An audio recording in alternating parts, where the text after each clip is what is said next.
હાલો મિત્રો, સ્વાગત છે તમારું અમારા મિની બ્લોગમાં। તો કેમ છો મિત્રો, બધા મજામાં છો ને?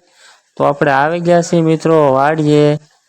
અમે અને આર્યનભાઈ આવ્યા છીએ આજ વાડીએ। તો જો મિત્રો આ અમારા ગવાર છે। આપણે આ ગવારમાં કેટલી દવા નાખીએ ને મિત્રો, આપણા ગવાર હારા જ નથી થતા મિત્રો। હું રોગ હોય કેને ખબર, કઈ ખબર નથી પડતી મિત્રો। ને જો મિત્રો અમારા પોપિયા પાકવા મીણા છે ધીમે ધીમે કરતા મિત્રો। તમારા પોપિયા ખાવા હોય તો મને ફોલો કરી લેજો મિત્રો ફટાફટ। હાલો મિત્રો, પછી જો મિત્રો અમારા રીંગણામાં કેને ખબર હું રોગ હોય ખબર નથી પડતી મિત્રો। રીંગણા અમારે એવા થઈ ગયા છે। તો મિત્રો આપણે દાંતડો લઈ લીધું છે ને આપણે વાટવાનું છે થોડું ગાય હાટું ખડ મિત્રો।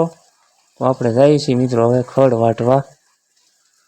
તો જો મિત્રો આ છે આપણી ડુંગળી। આપણી ડુંગળીમાં વચમાં ખડ થઈ ગયું હતું, તો આપણે નાખી હતી ખડની દવા। તો જો મિત્રો સાફ કરી નાખ્યું પાળા પાળા હાંધોય, ઝીણું ઝીણું ખડ હતું ને દવા છાંટીને બધું બાળીને રેડી કરી નાખ્યું છે મિત્રો।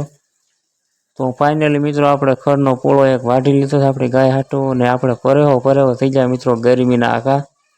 એટલી ગરમી પડે છે મિત્રો, તડકો ને ગરમી। તો પારો વાઢી લીધો છે મિત્રો આપણે ખડનો।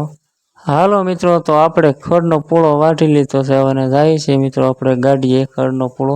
આપણી ગાડી ઊભી છે હેઠે મિત્રો, તો આપણે જઈ રહ્યા છીએ ગાડી પાસે મિત્રો। તો મિત્રો તમને આપણો આજનો મિની બ્લોગ સારો લાગ્યો તો લાઈક શેર ને કોમેન્ટ કરી દેજો, અને અમારી આઈડીને મિત્રો ફોલો કરી લેજો।